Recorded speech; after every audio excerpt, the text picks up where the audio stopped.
પ્રભુ ઈસુના જીવંત અને પવિત્ર ત્રિએક નામમાં વાલા ભાઈઓ અને બહેનો, આપ સર્વને લોગોસ બાઇબલ સ્ટડી તરફથી હું આપ સર્વને પ્રેમી સલામ પાઠવું છું.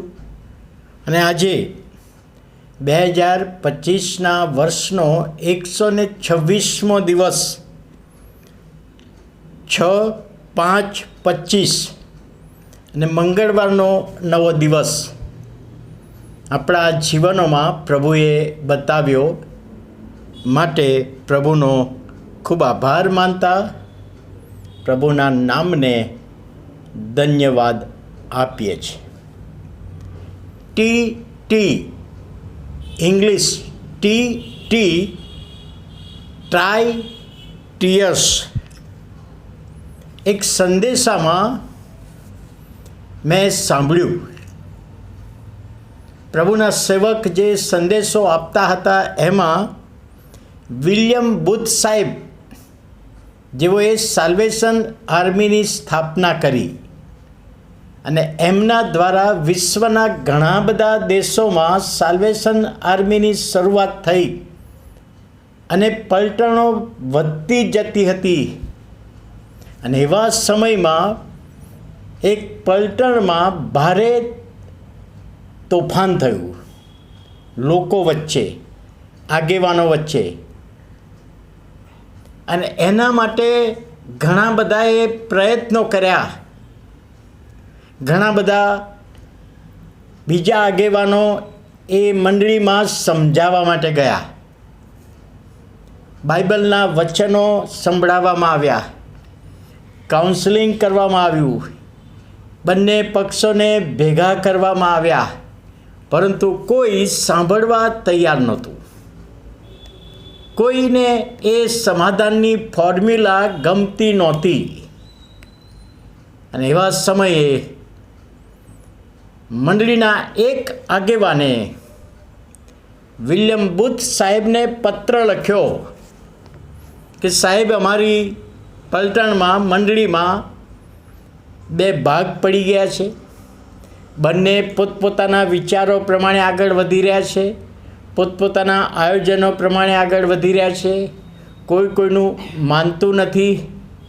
અમે તો સમાધાન કરવા માટે ઘણા બધા પ્રયત્નો કર્યા, પ્રાર્થનાઓય કરી, પ્રભુના વચનો દ્વારા સમજાવટ કરી, પણ કોઈ માનવા તૈયાર નથી. હવે સાહેબ અમે શું કરીએ? અને વિલિયમ બુથ સાહેબે પત્ર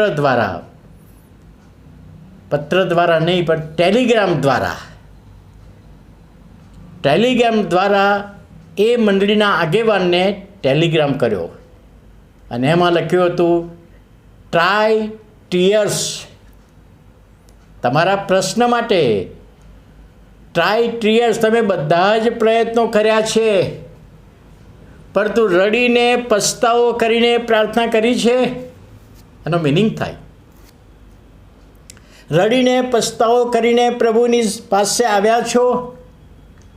પ્રાર્થના તો કરીએ છીએ, સમાધાન માટે પ્રયત્નોય કરીએ છીએ, દોડધામ પણ કરીએ છીએ, પણ રડીને પ્રભુ ઈસુની આગળ જે પ્રાર્થના કરવાની, આંસુ સહિતની પ્રાર્થના કરી છે.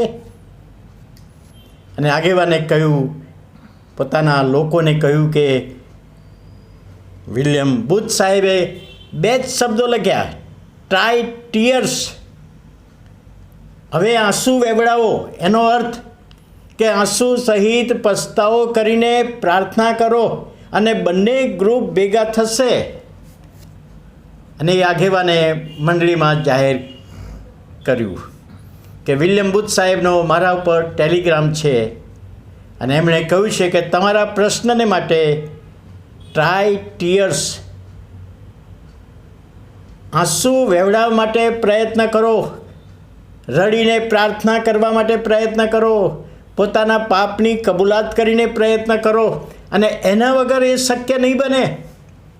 પ્રભુ ઈસુ ખ્રિસ્તે પણ કહ્યું હતું કે પ્રાર્થના વગર એ બાબત બનશે નહીં. લુકની સુવાર્તા તેનો 22મો અધ્યાય અને 62મી કલમ.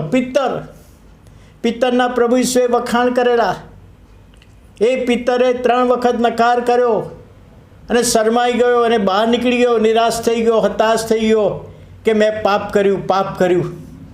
પણ જ્યારે ઈસુની નજર પડી પછી એ બહાર નીકળ્યો અને ત્યાં લખ્યું છે, અને તે બહાર જઈને બહુ જ રડ્યો. પોતાના જીવનને માટે રડ્યો, પોતાના પાપને માટે રડ્યો, પોતાની ભૂલને માટે રડ્યો અને રડીને પસ્તાવો કર્યો. અને એ જ પિત્તરને પ્રભુ ઈસુએ જવાબદારી સોંપી, મારા ઘેટાને પાડ, મારા ઘેટાનું રક્ષણ કર, એની સંભાળ લે. કારણ કે રડીને પસ્તાવો કરેલો. અને પસ્તાવો કરેલા પિત્તરે ભાષણ આપી દીધા, 3000 માણસો ઉમેરાયા.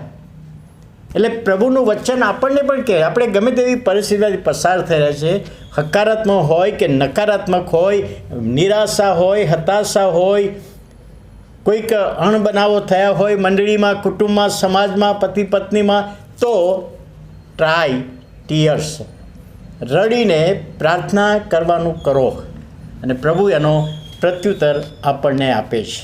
તો વાલા ભાઈઓ અને બહેનો, આજનું આ મનન બાઇબલ સ્ટડી પ્રભુ આશીર્વાદિત કરે. પ્રાર્થના કરીએ. પ્રભુ, અમે આભાર માનીએ છીએ, કારણ કે તમારા સેવક વિલિયમ બુથ સાહેબે કહ્યું ટ્રાય ટીયર્સ, અને પ્રભુ તમે પણ એ જ કહ્યું છે, રડીને પસ્તાવો કરો અને પ્રાર્થના કરો. અને વાલા પ્રભુ, આજનું આ મનન અમારા જીવન માટે, સેવાને માટે, કુટુંબને માટે આશીર્વાદિત બને એ વિનંતી અને પ્રાર્થના ઈસુ પ્રભુના નામમાં સાંભળો, માન્ય કરો. આમેન.